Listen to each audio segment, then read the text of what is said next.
Bienvenue à tous et merci de nous rejoindre dans cette nouvelle édition du Morning News. Au sommaire de ce journal, le Nigeria et le Cameroun renforcent leur coopération contre Boko Haram. Les deux pays qui partagent une frontière commune de 2000 km se sont engagés à l'établissement d'un cadre permanent de concertation et de renseignement. L'essor du mobile money au Kenya, le secteur a enregistré un bond de son activité lors de la première vague de la pandémie de coronavirus.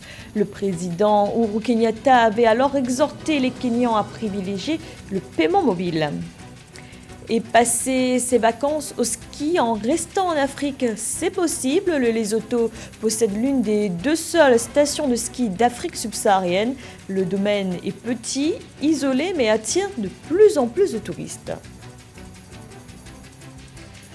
Mais tout d'abord, un recours en annulation déposé un an après une élection. Ça se passe au Malawi. Le recours a été déposé par l'ancien parti au pouvoir, le Parti démocratique progressiste de l'ex-président Peter Mutharika.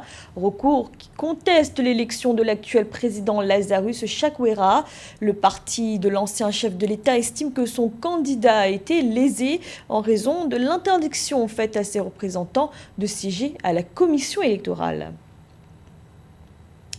Le Nigeria et le Cameroun ensemble contre Boko Haram. Les deux pays confrontés à la même menace terroriste ont décidé de renforcer leur coopération.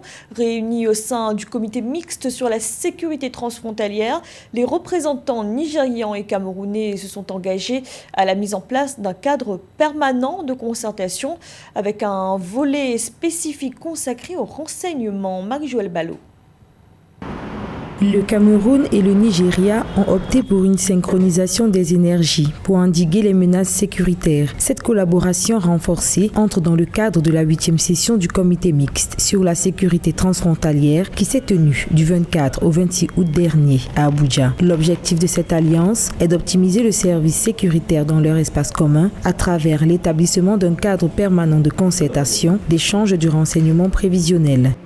Une coopération en matière de renseignement s'avère cruciale, mieux encore capitale, étant entendu que Boko Haram connaît un passage à vide du fait de la perte de certains de ses leaders, mais aussi avec la concurrence de certains groupes rivaux, notamment ISWAP et bien d'autres.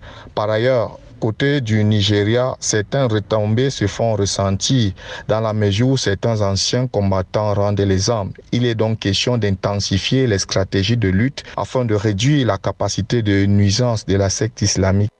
Au-delà des mesures prises pour combattre le terrorisme, la piraterie maritime dans les eaux territoriales ou le trafic de stupéfiants, les deux pays s'engagent à redynamiser le développement des activités économiques au profit des populations. Avec l'appui du Tchad et du Niger, il est question de revoir le dispositif de la force multilatérale mixte constituée des armées des 4 pays pour la rendre plus opérationnelle et plus adaptée au contexte de la guerre asymétrique. Pendant que nous continuons d'adresser la question sécuritaire le long de la frontière commune qui inclut le réseau de crimes transnationaux organisés et particulièrement le terrorisme et les activités sécessionnistes, il est nécessaire d'intensifier nos efforts avec des initiatives de développement en faveur des communautés vivant dans les zones frontalières. Une ambition qui ne peut se réaliser que par des facilités pour assurer le bien-être socio-économique des populations. C'est pourquoi le Cameroun a engagé des plans de développement des régions en crise en vue d'apporter cette autre réponse aux populations des zones frontalières souvent instrumentalisées par la criminalité. Combattre le terrorisme sur tous les fronts, c'est la nouvelle stratégie adoptée par le Burkina Faso. Les autorités ont présenté leur nouvelle approche qui se veut holistique. Entendez par là que la lutte ne sera plus uniquement militaire. Le gouvernement entend notamment traquer les soutiens dont bénéficient les terroristes et prévenir la radicalisation. Philomène Tine. Au vu de la situation sécuritaire qui s'est considérablement détériorée au Burkina Faso ces dernières semaines, le gouvernement a annoncé un nouveau plan de lutte antiterroriste dans le but de contrer le djihadisme. Ce plan sécuritaire devrait établir un maillage territorial mieux adapté avec réorganisation des unités opérationnelles et traitement particulier pour les zones à haut risque. Le problème qu'a le Burkina Faso au niveau sécuritaire, c'est que son armée n'est pas adaptée à la menace actuelle. Elle est beaucoup plus faite pour essayer de maintenir un régime en place. On a vu que très très longtemps, les militaires étaient au pouvoir et en fait, cette armée était beaucoup plus là pour assurer la mainmise, le contrôle sur le pays que de lutter contre des menaces telles qu'elles se présentent aujourd'hui. Et on a bien vu que la dernière intervention de l'armée a permis de rétablir le régime civil. Le nouveau plan de lutte antiterroriste du Burkina Faso prévoit également l'installation de brigades de gendarmerie à titre préventif. Ainsi, les conditions de vie des hommes sur le terrain seront renforcées. Une opportunité de construire un système de défense qui puisse répondre aux attentes de l'heure, indique le ministère burkinabé de la Défense. Là, on se retrouve dans une situation avec des insurgés qui sont dans une guerre asymétrique. On ne peut pas faire sortir du matériel lourd. Donc, c'est beaucoup plus des opérations de proximité, des opérations de terrain et surtout du renseignement. Et il faut aujourd'hui que le Burkina Faso se réorganise et mette en place un véritable système de sécurité pour assurer non seulement la sécurité intérieure et la sécurité extérieure. Le Burkina Faso fait face depuis 2015 à des attaques djihadistes régulières et meurtrières. Depuis le début de l'année 2021, plus de 17 500 personnes ont déjà fui les violences dans le pays. En 2020, 6 pays dans le monde ont fait défaut sur leurs dettes. Parmi ces pays, un État africain, la Zambie, une dette abyssale de près de 12 milliards de dollars, désormais supérieure au PIB. Le nouveau président Hakainde Hichilema a annoncé faire de la réduction de cette dette sa priorité. Mildred Yamou. La Zambie va réduire sa dette publique insoutenable. C'est dans le cadre des plans visant à redresser l'économie du pays, initiés par le président Hakainde Hichilema. Ce dernier déplore que le budget national ait été submergé par le coût du service de la dette. Au cours de la dernière décennie, la situation de la dette est devenue insoutenable, réduisant ainsi la capacité du pays à investir. Notre budget national a été submergé par le service de la dette et nous devons rétablir cela. Notre objectif au cours des 5 prochaines années sera de restaurer la stabilité macroéconomique et la diversité économique. Nous accorderons une attention particulière à la réduction du déficit budgétaire et de la dette publique, ainsi qu'au rétablissement de la confiance des marchés dans notre pays. Nous nous engageons à faire sortir plus de personnes de la pauvreté que jamais auparavant.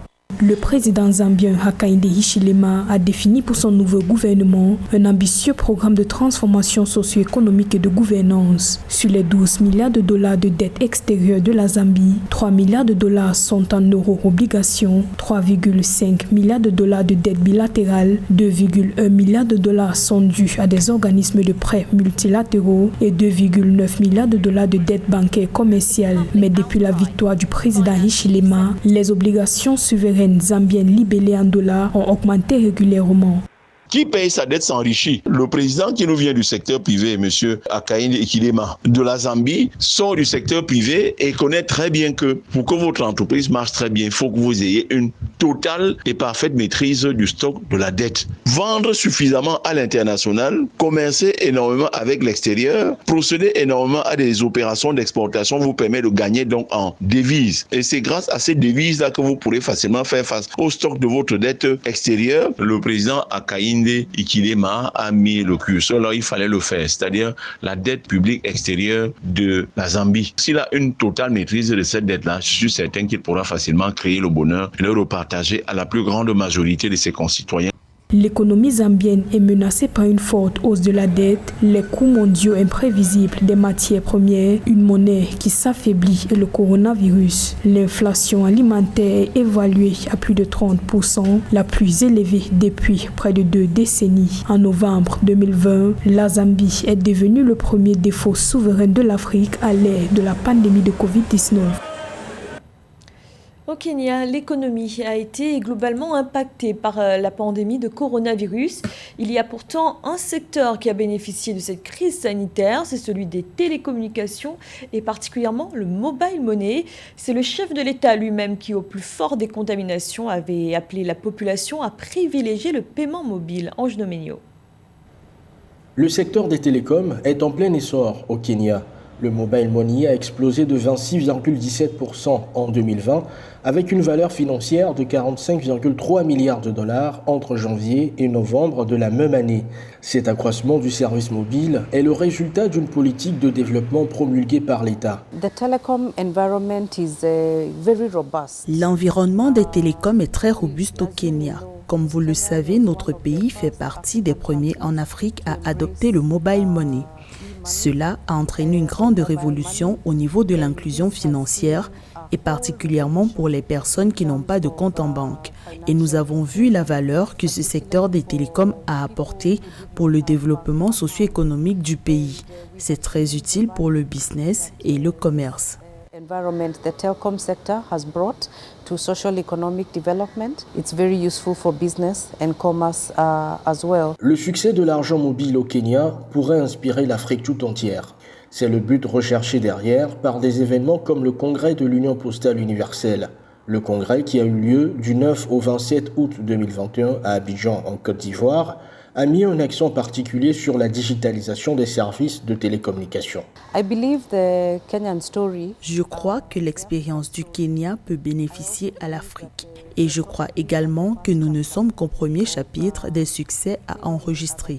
Et pour aller loin, je crois que le congrès de l'Union postale universelle est une grande plateforme de collaboration pour les pays. Parce que si nous avons un grand et profond réseau, nous pouvons facilement expérimenter le bénéfice d'être sur le même continent.